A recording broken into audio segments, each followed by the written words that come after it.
Hello, everyone, and a very warm welcome or welcome back to Mind Review. I am Sakshi Kaushik, and आज की जो video का topic है वो है Hofstede's cultural dimension theory. So this is an important topic in your organizational psychology paper, and Hofstede's cultural dimension theory को हम socio cultural theory भी बोलते हैं. So let us quickly understand that what this theory is all about और क्या बोला था हॉफस्टेड ने अपनी कल्चरल डायमेंशन थ्योरी में. सो हॉफस्टेड ने बेसिकली 6 डायमेंशंस आउटलाइन करी थी. उन्होंने बोला था कि कुछ 6 डायमेंशंस होती हैं जो एक ऑर्गेनाइजेशन के कल्चर के साथ रिलेट करती हैं. कि कोई भी देखो ऑर्गेनाइजेशनल साइकोलॉजी के बारे में हम अभी तक काफ़ी वीडियोस में पढ़ते आ चुके हैं. सो यू मस्ट हैव आपको एक आइडिया मिल गया होगा कि ऑर्गेनाइजेशन क्या होती है. और हर एक ऑर्गेनाइजेशन का एक अपना इंडिविजुअल कल्चर होता है. एंड हॉफस्टेड सेड कि एक ऑर्गेनाइजेशन का जो कल्चर होता है वो डिटर्मिन होता है इन 6 डायमेंशन से. ठीक है, ये जो 6 डायमेंशंस हैं ये हमें हेल्प करती हैं टू डिटर्मिन कि कौन से फैक्टर्स एक ऑर्गेनाइजेशन का कल्चर बिल्ड कर रहे हैं और कैसा होगा एक ऑर्गेनाइजेशन का culture. Now, why is it important to know about the culture of an organization? ये important इसीलिए हो जाता है क्योंकि जो कल्चर होगा ऑर्गेनाइजेशन का वो इम्पैक्ट करेगा कि एक एम्प्लॉय की जॉब सेटिस्फैक्शन लेवल्स कैसी हैं, क्या उसको वर्क मोटिवेशन मिल रहा है या नहीं मिल रहा है, क्या उसको इन जनरल अपना ऑर्गेनाइजेशन में काम करने में मज़ा आ रहा है कि नहीं आ रहा. So all of these things impact the culture of an organization and culture in turn impacts the employee retention. तो अब फटाफट डिस्कस कर लेते हैं कि कौन से वो 6 डायमेंशंस हैं.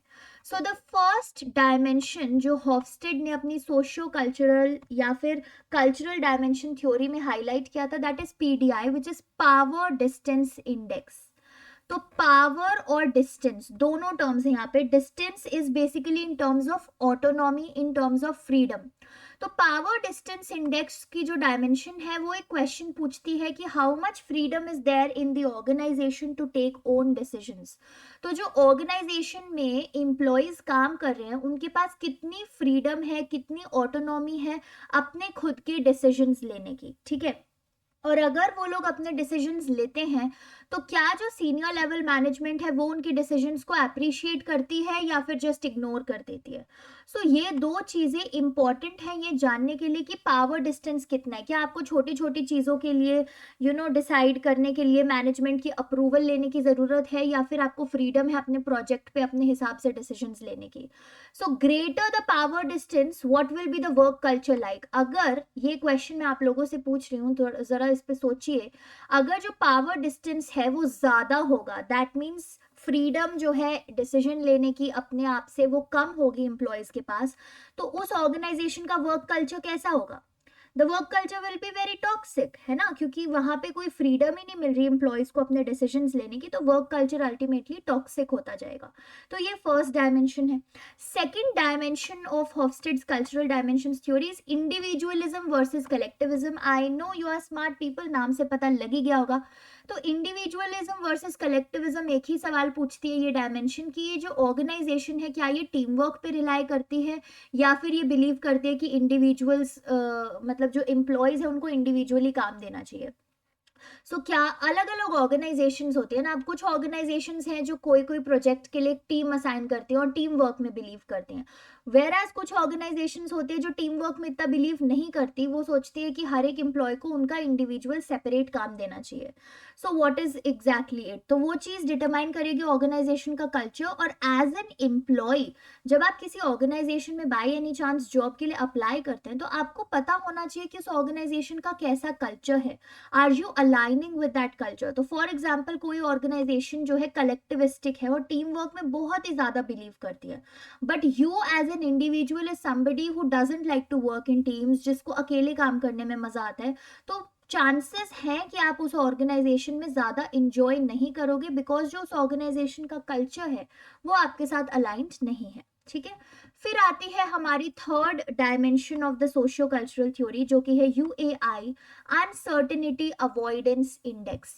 अब अनसर्टेनिटी का मतलब क्या होता है, जहां पे हम श्योर नहीं है कि ये कैसी सिचुएशन है. ठीक है, कोई एम्बिगुअस सिचुएशन है, कोई बड़ी ही अजीब सी सिचुएशन है जिसको सॉर्ट आउट करना हमें नहीं आता. और अवॉइडेंस मतलब कि हम किसी चीज से पीछा छुड़ा रहे हैं, अवॉइड करने की कोशिश करें। तो ये अनसर्टेनिटी अवॉइडेंस इंडेक्स की डायमेंशन जो क्वेश्चन पूछती है वो कुछ ऐसा होता है कि to what extent the employees tend to avoid uncertainty versus embrace uncertainty. तो ऐसा तो नहीं होता किसी भी ऑर्गेनाइजेशन में, जहां पे भी चाहे आप काम करने चले जाओ, इट इज नॉट ऑलवेज कि आपका जो एक पाथ है वो हमेशा क्लियर बना रहेगा। ठीक है, हमेशा आपके सामने एक पाथ नहीं होगा कि आपको ये करते जाना है and this is what you have to do. कई बारी ऐसी सिचुएशंस भी आती है जो जो बहुत ज्यादा एम्बिगुअस होती है, उसमें बहुत ज्यादा अनसर्टेनिटीज होती है, आपको नहीं समझ आता कि इस सिचुएशन से आप कैसे डील करो। सो अनसर्टेनिटी अवॉइडेंस इंडेक्स की डायमेंशन ये देखने की कोशिश करती है कि किसी भी ऑर्गेनाइजेशन के जो एम्प्लॉयज हैं वो कितने लेवल तक उस अनसर्टेनिटी को अवॉइड करने की कोशिश करते हैं, या फिर वो उस अनसर्टेनिटी के साथ डील करते हैं, उसको एम्ब्रेस करते हैं और उस अनसर्टेनिटी को सॉल्व करने की कोशिश करते हैं। सो बेसिकली क्या टॉलरेंस लेवल है एम्प्लॉयज का टुवर्ड्स द अनसर्टेनिटी, क्या वो कोई भी एम्बिगुअस और अनसर्टेन सिचुएशन को देखते एकदम डर के उसे अवॉइड करने लग जाते हैं, क्या ऐसा कल्चर है ऑर्गेनाइजेशन का, या ऑर्गेनाइजेशन के एम्प्लॉयज ने कुछ ऐसा कल्चर बना रखा है कि अगर कोई अनसर्टेन सिचुएशन आ भी गई तो भी वो उसे बैठ के उसको एम्ब्रेस करते हैं, उसके साथ डील करते हैं और सोल्यूशंस फाइंड आउट करते हैं। So what exactly is it? So uncertainty avoidance index to a large extent determines the culture that an organization is having. अब पैंडेमिक जो रिसेंटली अभी पैंडेमिक हुआ था वो भी अनसर्टेनिटी से ही रिलेटेड है। कैसे रिलेटेड था? देखो, जब पैंडेमिक हो गया था so all the employees world wide, in fact जो एम्प्लॉयज थे वो काफी एक अनसर्टन सिचुएशन में थे कि अब काम कैसे होगा। ठीक है, ऑनलाइन हमें स्विच करना है तो उन्हें एप्स जो है वो समझनी पड़ी कि कैसे कर सकते हैं, कैसे जूम या जो आपकी गूगल मीट एप्स है, माइक्रोसॉफ्ट टीम्स ऐप है, इनको कैसे यूज करना है, प्रोजेक्ट्स, डेडलाइंस, टीम वर्क घर बैठे बैठे कैसे करना है। तो वो एक अनसर्टन सिचुएशन थी, बट जो ऑर्गेनाइजेशन में एम्प्लॉयज ने उन्हें एम्ब्रेस किया, फाइंड आउट किए ways, different different ways to work from home and all of those things, उसमें क्या है, अनसर्टेनिटी अवॉइडेंस इंडेक्स जो है वो इतना ज्यादा वो नहीं होगा, उसमें एम्प्लॉयज जो है वो अनसर्टेनिटी को एम्ब्रेस कर रहे होंगे। So this is your third dimension. फिर आती है हमारी फोर्थ डायमेंशन ऑफ हॉफस्टेड्स थ्योरी, जो कि है masculinity and femininity. So organisations में जो मेल्स होते हैं और जो फीमेल्स होते हैं एम्प्लॉयज, उन दोनों को कुछ अलग लेवल ऑफ ट्रीटमेंट दी जाती है कुछ ऑर्गेनाइजेशंस में। In fact in most of the organisations the different genders they receive different treatments. ठीक है, तो क्या डिफरेंस है in the culture between the treatment that is provided to males versus females और any other gender that exist? ठीक है, तो क्या डिफरेंस है उस कल्चर में? Now because Hofstede's cultural dimension theory काफी पहले की है, so male and female genders have only been highlighted over here, but हर एक ऑर्गेनाइजेशन में अलग ट्रीटमेंट दी जाती है। ठीक है, depending upon the gender and individual belongs to. तो क्या डिफरेंस है उस ट्रीटमेंट में? क्या इतना जमीन आसमान का फर्क है कि मेल्स को बिल्कुल बहुत अच्छी ट्रीटमेंट दी जा रही है, बट फीमेल्स के ऊपर ग्लास सीलिंग इफेक्ट आके उनको ज्यादा आगे नहीं बढ़ने दिया जा रहा है, या फिर फीमेल्स को अच्छी ट्रीटमेंट दी जा रही है, मेल्स के साथ रूथलेसली बिहेव किया जा रहा है? What is the kind of treatment they both are getting on their individual levels also determines की एक ऑर्गेनाइजेशन कैसा कल्चर फॉस्टर कर रही है। फिर हमारी आती है फिफ्थ डायमेंशन, जो कि है long term orientation versus short term orientation.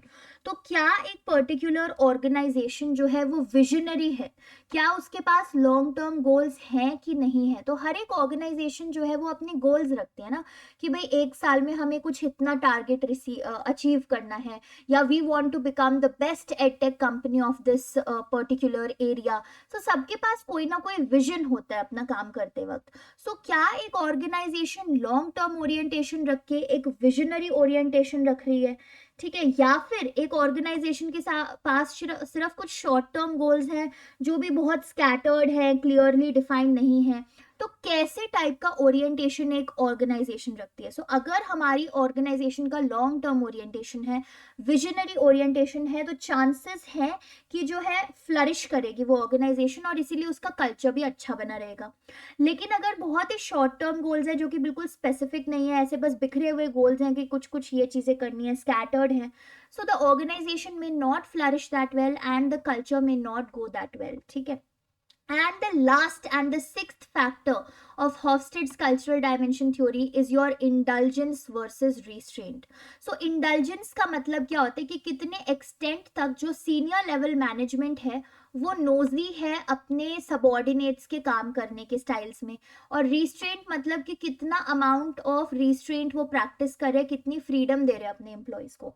सो इंडल्जेंस वर्सेस रिस्ट्रेंट वही चीज़ मेजर करता है कि the extent to which your senior level management is nosy और they practise some amount of restraint. तो क्या वो अपने जो सबॉर्डिनेट्स हैं उनके हर एक काम में इंटरफेयर करते रहते हैं, उनको हर एक स्टेप पे इतना ही ज़्यादा इन्वॉल्व हो जाते हैं उनके काम में कि वो इंडिविजुअल के पास एक फ्रीडम नहीं रहती अपने काम को अपने तरीके से कैरी आउट करने की।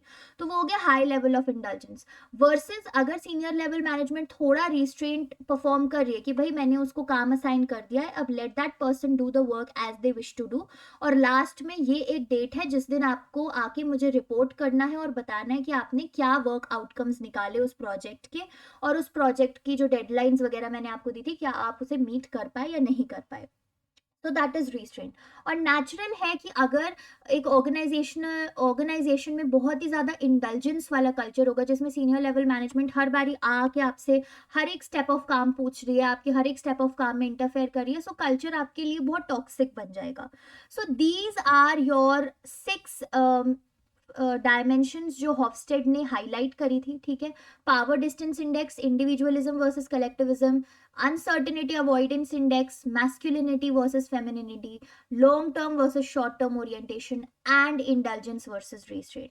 सो आई होप आपको ये पर्टिकुलर जो थ्योरी है ये क्लियर है, और इसकी 6 डायमेंशंस भी। Sometimes in MCQs they do ask about the dimension, so make sure you remember them as well as their meanings and understanding, और उसको कोशिश करो अप्लाई करने की, देखने में अपने आसपास एग्जाम्पल्स इन चीज़ों के, ठीक है। So with that we come to an end of today's video. I hope that you learned something from this video, and if you still have any doubts left, comment section में आप लोग मुझसे पूछ सकते हैं। And if you are new to the channel, then we are having the psychology entrances let's crack it series, जिसके under हम undergraduate level of psychology का सारा syllabus जो है most important papers and topics cover कर रहे हैं। And if you feel कि आपने पहले वाली videos miss कर दी है, so you can go on to the playlist of this series. उस प्लेलिस्ट की लिंक डिस्क्रिप्शन बॉक्स में है, और जो पुरानी वीडियोस ऑलरेडी अपलोडेड है जिसमें हम जनरल साइकोलॉजी का पेपर, बायो साइकोलॉजी का पेपर कंप्लीट कर चुके हैं, और ऑर्गेनाइजेशनल साइकोलॉजी के भी काफ़ी टॉपिक्स कवर कर चुके हैं। So make sure you do watch them and clear out your concepts. So till then have a good day, stay subscribe to Mind Review, keep reading psychology and creating a revolution in the field, and take care, bye bye.